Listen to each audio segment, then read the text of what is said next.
Explain why the Assembly of Notables met in 1787. The Assembly of Notables, which convened in February 1787, was a pivotal moment in the pre-revolutionary crisis of the French monarchy. Summoned by Louis XVI's finance minister, Charles Alexander de Calonne, the Assembly was intended to endorse a major program of fiscal and administrative reform. However, its meeting was a symptom of the deepening financial and political difficulties facing the Bourbon monarchy. The decision to call the Assembly of Notables was driven by the urgent need to resolve the chronic fiscal crisis, the failure of previous reform attempts, and Calonne's strategic calculation that the notables could provide the political legitimacy that the crown lacked. This essay argues that the Assembly was called primarily because of the monarchy's desperate financial situation and the political impossibility of imposing reform through traditional channels.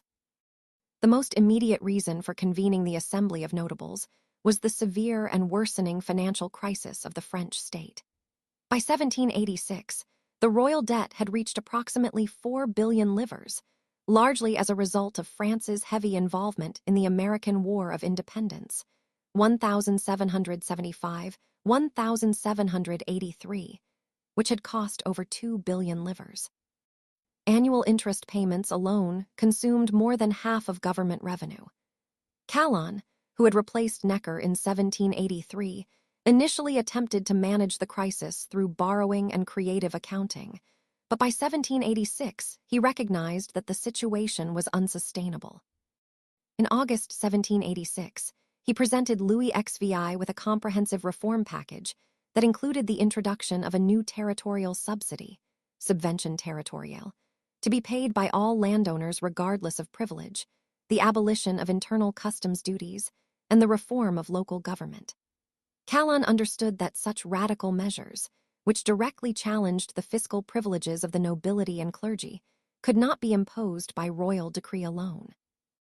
He therefore advised the king to summon an Assembly of Notables, a hand-picked body of approximately 144 leading nobles, clergy, and officials, in the hope that their endorsement would lend legitimacy to the reforms and overcome resistance from the parliaments.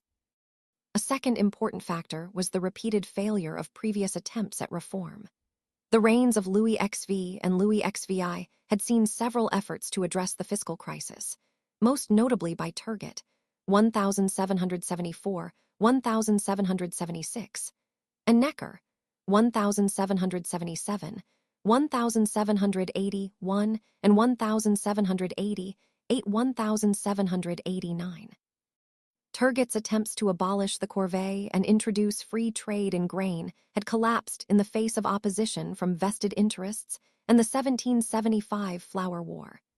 Necker's reforms had been more limited and largely cosmetic, relying on loans rather than structural change. By 1786, it was clear that piecemeal reform was no longer sufficient. The parliaments, which had the power to register or refuse to register royal edicts, had become increasingly obstructive, using their position to defend noble privilege. Calonne calculated that an Assembly of Notables, composed of men of high social standing, might bypass the parliaments and provide the necessary political cover for fundamental reform. Political calculation also played a significant role. Calonne hoped that by presenting the notables with a bold reform program, he could portray the parliaments as selfish defenders of privilege obstructing necessary change for the good of the nation. He believed the notables, many of whom were themselves reformers or critics of the parliaments, would support the proposals. In reality, the Assembly proved far more resistant than Calonne anticipated. The notables rejected the idea of a universal land tax and demanded that any new taxation be approved by the Estates General, a body that had not met since 1614. This demand dramatically escalated the crisis and ultimately led to Calonne's dismissal in April 1787. In conclusion, the Assembly of Notables was summoned in 1787 primarily because of the acute financial crisis facing the French monarchy and the political impossibility of pushing through fundamental reform via the parliaments. Calonne's decision was a calculated gamble to secure legitimacy for his reform program, but it backfired by highlighting the depth of opposition to change within the privileged orders. The failure of the Assembly marked a decisive step in the pre-revolutionary crisis, shifting the initiative from the Crown to the Parliaments and paving the way for the eventual convening of the Estates General in 1789. The meeting of the notables therefore represented both an attempt to resolve the fiscal crisis and a critical moment in the collapse of royal authority.